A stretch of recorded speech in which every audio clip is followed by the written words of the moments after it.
In this video, I'm going to show you how you can set or change keyboard shortcut for your Filmora video editing program. If you found this video helpful, I'll kindly request that you support me by liking the video and also by subscribing to my channel. So by setting various shortcut keys, you'll be able to enhance your editing skills by editing more faster than before.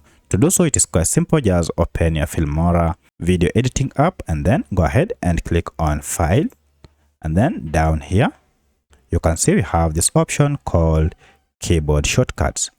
If you go ahead and click on it, you'll be able to see various shortcuts that are set on your Filmora program that perform various functions.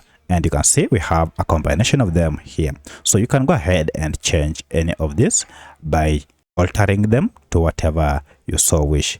Now here you can see we have various shortcuts, for instance, for files, for edit. So if you go to edit, you can see we have important shortcuts that are available here. And you can go ahead and change them as you wish. So for instance, you can go ahead and change for this. Currently for ruler is Control P, but I like to go ahead and change this maybe to Shift and number 0. So just go ahead and click on this value and then click on Shift and then the combination of the number that you want and then click on OK. Now, if you don't need any shortcut for any of these, for instance, maybe you're using that keyboard shortcut for another function and it is interfering with your performance or with your editing, then you can go ahead and delete it all at once.